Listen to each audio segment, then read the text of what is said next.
Bom, pessoal, então essa é a primeira parte da aula 22 da disciplina de Segurança e Sistemas de Computação.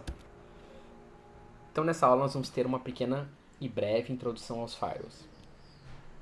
Então o firewall, em geral, é um dispositivo que ele vai realizar a filtragem, né, e inspeção de mensagens que estão transitando numa rede, como, por exemplo, pacotes considerando elementos da camada 3. Né?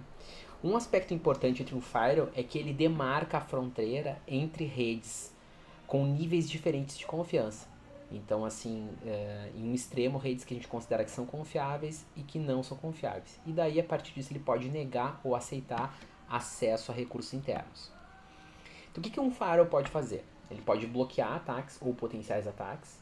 Ele pode eliminar o que nós chamamos de tráfego ruído. Né? Então, são tentativas de acesso ou tráfego que seja indesejado, né? E que acaba por si só economizando recursos de rede e melhorando o desempenho. Então, por exemplo, no acesso a servidores internos. Ele vai restringir o tráfego interno ou externo de subredes e entre subredes e redes externas, por exemplo. E ele pode ser utilizado então para registrar a atividade na rede, o que nós costumamos chamar de log. O que ele não pode fazer? Então, primeira questão, ele não consegue evitar ações de usuários internos, ou seja, usuários que estão em alguma parte de um domínio e estejam realizando ações naquele mesmo domínio. Então, por exemplo, a gente não consegue impedir que se utilizem mídias removíveis, por exemplo, com firewalls. Ele também não consegue proteger a rede de pacotes que não passam por ele. Então, sempre há o risco, né, que em alguma estação, né, um usuário coloque um outro acesso, por exemplo, através de uma conexão por um modem 5G ou 4G ou coisas do tipo, e consiga bypassar esse acesso que potencialmente pode causar, né, ataques à rede interna por esse caminho que não passa pelo firewall. Bom, o que nós temos de problemas em relação ao firewall? Primeiro ponto, que é o principal, é que um firewall ele interfere no funcionamento da internet como ela foi pensada. Porque a internet ela é baseada na comunicação fim a fim. Né? E em função disso, muitos detalhes de comunicação são ocultados, né, para os desenvolvedores.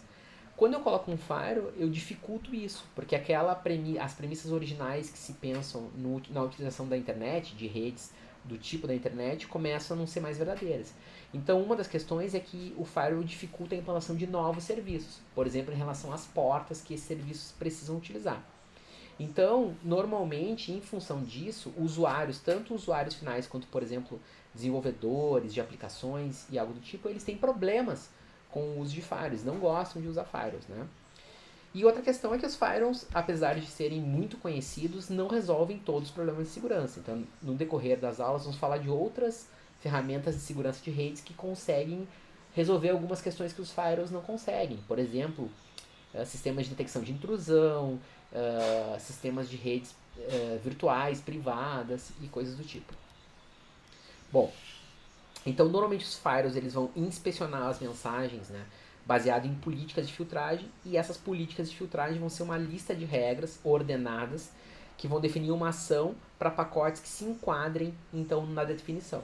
Então vamos observar isso num exemplo. Então se eu tenho aqui uma regra que a gente vai ser composta de uma condição de match, né, um matching condition mais uma ação, eu vou observar, isso aqui é o número da regra, qual o protocolo, qual o endereço de origem, qual porta de origem, endereço de destino, porta de destino e uma ação.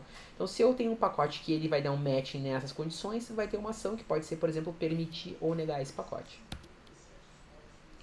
Então, como eu comentei, né? Então é realizado um match entre esse pacote com as regras. Isso é feito de forma sequencial. Então, esse processo só termina quando uma regra é validada, né, como verdadeira, né? As condições estão colocadas e a ação é executada. Que pode ser, por exemplo, permitir ou negar. Né? Então, cada regra tem uma ação específica que tem que estar colocada para ela. Né? E geralmente eu tenho uma regra final, né, que possibilita que se o meu pacote não passar por nenhuma das condições, não der match para nenhuma condição anterior, eu vou ter uma regra que vai dar um match então, para esse pacote.